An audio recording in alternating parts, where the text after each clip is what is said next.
Wow, wow, Bonsoir et bonjour tout le monde. Ça dépend de qui regarde vidéo. Nous parlons de famille $. Je vais montrer nous un petit deal qui est vraiment facile pour nous faire notre famille $. Pour jeudi avant famille $. Fermé, ok? So, prends les machines, prends petit boussou, on a une famille $. Parce que titre ça a bien simple, bien facile. Ou pas même besoin $10, ou pas même besoin $8. Ok? On allait. Avant de commencer tout drama ça, moi je veux dire nous, bienvenue dans coupon avec Senti. Ok? Pas oublier pour subscribe dans la chaîne là, c'est pourquoi subscribe. Pas oublier pour partager vidéo. So, moi merci nous parce que nous tournons dans coupon avec Senti. Ok? So, on a une famille $.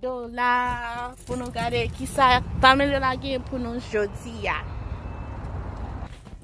Nous avons besoin d'un crest patio qui est $3. Nous avons un coupon qui a retiré $2 là-dedans. Avec un boss dans ça, oil B qui est $3. Nous avons un coupon qui a retiré là-dedans. Wait, je vais faire ça et va ça se poser là. Parce que ça ne se pose pas, il se pose un seul gun. So, et ça vous celle-là là nous se pose pas, ok? Quand on se checker pour ya, ça c'est $3, ok? Yo mettez ça dans mauvais côté. Il se pose là, ok? Un seul gun. Ok. Après ça, on prend yon ça yo, yon chaque, un shampoo, un condition, on rince, un shampoo, ok? On prend yon chaque. Ou ka prend yon ça, ou yon ça, ou so ka prend ça yo. But on peut aimer ça yo parce que li aller un peu avec cheveux tifin là. So, on prend je prends des ça, mais je prends des ça parce que coupon n'a dit que prend ça ou soit ça. L'on acheter des, il a retirer $4 pour. OK? So, on sel dans ça prêter, but stop pour la gain plus dans ça. So, si j'ai plus, on peut acheter des parce que coupon n'a dit on peut utiliser on sel coupon n'a pour des graines, OK? So, je prends yon parce que on sel la qui était. Je prends parce que nous avons coupon de la 5 la absorti dans yon. OK? So, dès que je vais gagner tout ça, je vais venir là encore. Je prends des noms qui est $3. Nous avons $3 coupon qui a retiré $3 le acheter des. OK? Après ça, nous avons l'autre bagay pour encore. That's it. So, je vais prendre yon subsile, ok, pour laver vaisseau. Je prends yon qui ouais, ounce, 21.6 ounces, ok. Nous avons $1 coupon qui a retiré $1 là-dedans pour acheter yon, ok. Si vous voulez prendre yon qui plus gros, but la couteau, please. So, je just prends ça, ok. Là, je vais coûter mon $1 après coupon. Quand nous allons check out, nous pas qui ça nous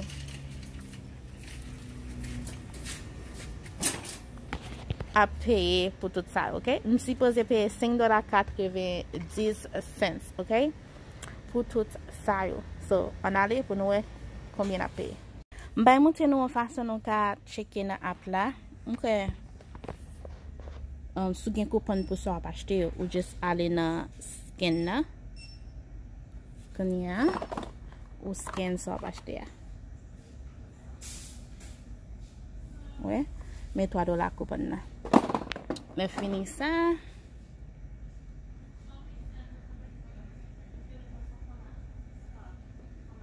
Come on.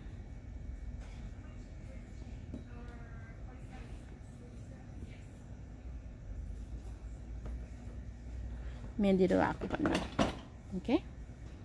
$2.50, OK? Ou ka utiliser deux fois. Ou el comment marqué $2 plus per trip, OK?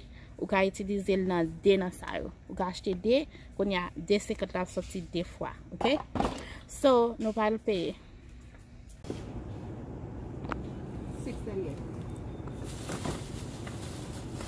So guys, m'pa montre nou resi ya, OK?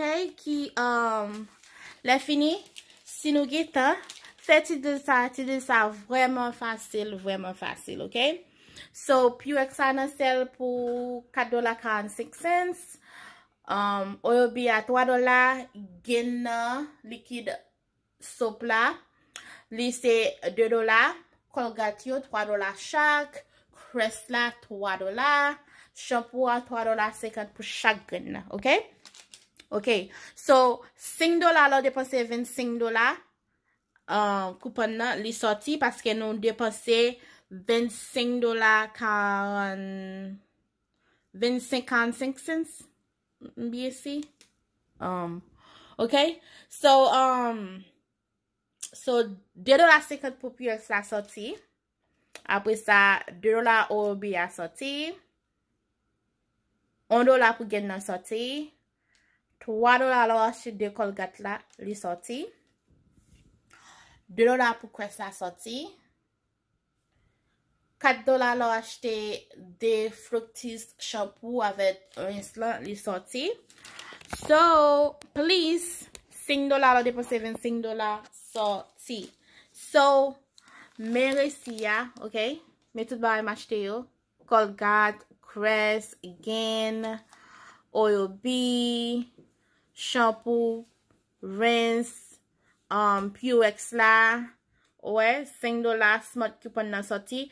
Tout coupon yo se nan app la, so wap wel li make smart coupon. On bagay mwen pa kompran, se, mwen te suppose pe $5.95, but mwen vin pe $4.95. $1 ki sorti nan Colgate yo, mba konen si yo nan sel, yo ge do nan sel, but mwen pat gen coupon nan app la, mba konen kote li sorti. Li just sorti. So, li nan avantage pam. So I feel this make sure pon Colgate sa yo parce que yo ka nan sel, mwen pa konen. Le mande caché a combien Colgate yo koute, li dim $3. So, yo $3 le bagay yo, so mba konen kote $1 coupon nan sorti, ou gen ou el $1 smart coupon. Ça veut dire li dejenou se kompite ya, mba yes papier coupon nan dil sa. So, ouais, tout coupon yo sorti. $3 pour Colgate la sorti, $2 pour Crest la sorti, $1, mwen pa konen kote li sorti, li sorti. $1 pour gen nan sorti, $2 pour OB Boston, après ça, $3.50 sorti pour yon shampoo yo, avec 50 cents, ça veut dire $4 sorti, ou $2.50 sorti, $5, on dépense $25 sorti, OK? So, avant taxe, tout ça a coûté nous $4, OK? Bon move anti-jan peace lo pour carré. $4.95 avant taxe, OK? Taxe gen wa moins. So, mwen vin paye $6.36 pour tout sa yo, OK? So, chaque grain bagay sa yo, si bien calculé, avin kouto 61 cents. 61 cents, OK? 61 cents, guys, for each items. You got detergent. Well, me ma parle anglais net. Hey! On va l'écrire là. Hey! Ou gen bay pou fè laundry, ou gen bay pou lave so, ou gen Boston, ou gen Colgate, ou gen bay pou lave chevaux, OK? Chaque gen bay sa wap kouto 61 cents. Sa people ke lo nan Dollar Tree, OK? Dollar Tree pa gen pou bay sa yo, Dollar Tree pa gen gwo gen bay sa yo. Kompren? Hey! I know family dollars, zami yo family mwen yo fanatique coupon avec Cindy yo. I know family dollar. Faites di la pour moi, s'il vous plaît, pour nous ka save l'argent. OK, bon montrer combien l'argent moi save pour jodi ya. Moi save $20.50, OK? Nous déjà ouais, combien m'ta bay payer si m'pa use coupon, ok? Ok, ma pren nou lot fwa ankor nan lot video. Pa oubliye pou nou subscribe nan channel la. Pa oubliye pou nou share video a, partage, share video a, peze notification nan pou lem gon lot video pou nou ka konen. So, ma pren nou lot fwa ankor nan coupon avec Cindy. Bye bye, bonne journée. Merci en pile.